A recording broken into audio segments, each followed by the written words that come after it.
James ഗണ്ണിൻ്റെ പുതിയ D C നമ്മൾ ഇത്രയും കാലം കണ്ടുകൊണ്ടിരുന്ന ഡി സിയും തമ്മിലുള്ള ഏറ്റവും വലിയ വ്യത്യാസം എന്താണെന്നറിയോ? നമ്മൾ ഇനി കാണാൻ പോകുന്നതായിരിക്കും ഒറിജിനൽ ഡി സി എന്ന് പറയുന്നത്. കാരണം ഇത്രയും കാലം കണ്ടുകൊണ്ടിരുന്ന ഇപ്പോൾ മാൻ ഓഫ് സ്റ്റീൽ ആയാലും ജസ്റ്റിസ് ലീഗ് ആയാലും ബാറ്റ്മാൻ വേഴ്സസ് സൂപ്പർമാൻ ആയാലും ആ സിനിമകളെല്ലാം സ്നൈഡറിൻ്റെ ഡി സി ആയിരുന്നു. ഈ സ്നൈഡർ മറ്റേ ഇരുട്ടിനെ പ്രണയിച്ചവനാണ്.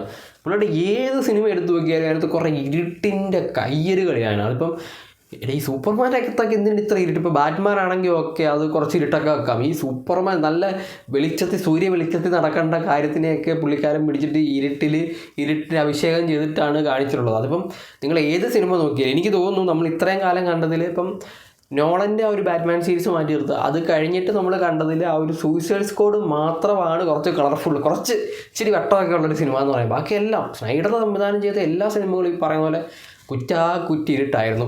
ഇനി പക്ഷെ നമ്മൾ കാണാനായിട്ട് പോകുന്ന ജെയിംസ് ഗണ്ണിൻ്റെ സിനിമ അങ്ങനെയല്ല. ആ ഒരു പുതിയ ഒരു സൂപ്പർമാൻ്റെ ട്രെയിലർ കാണുമ്പോൾ നമുക്കൊരു സമാധാനമാണ്. ഇഷ്ടം പോലെ വെളിച്ചം, ഇഷ്ടം പോലെ കളറുകൾ, ഇതെല്ലാം ഉണ്ട്. ഇത്രയും കാലം ഡി സി മിസ്സിങ് ആയിരുന്ന സാധനമാണിത്. ഒരു കളറും ഇല്ലാണ്ട് കുറേ ഇരുട്ട് വാരി വിതറി വെച്ചിരുന്ന ഒരു സാധനത്തെയാണ്. ഡി സിയുടെ ചില ക്യാരക്ടേഴ്സൊക്കെ കിടിലമായിട്ട് കളർഫുള്ളായിട്ട് ചെയ്യാവുന്നതാണ്, പക്ഷേ ഇത്രയും കാലം അതങ്ങനെയാണ് ചെയ്തു വെച്ചിരുന്നത്. പിന്നെ ഫ്ലാഷിൻ്റെ കാര്യമൊന്നും ഞാൻ പറയുന്നില്ല, പഴയത് അതിനെ പറ്റിയിട്ട് എനിക്ക് സംസാരിക്കാൻ താല്പര്യമില്ല. എന്തായാലും പുതിയ ഡി സിയിൽ കുറേ നല്ല സിനിമകൾ വരും എന്നാണ്, ഒരു പിടി നല്ല സിനിമകൾ വരും എന്നാണ് ഞാൻ പ്രതീക്ഷിക്കുന്നത്. അപ്പോഴും ബാറ്റ്മാൻ പാർട്ട് 2 ക്യാൻസൽ ആകുമെന്ന് പറയുന്നുണ്ട്. അതിലെനിക്ക് നല്ല വിഷമമുണ്ട്.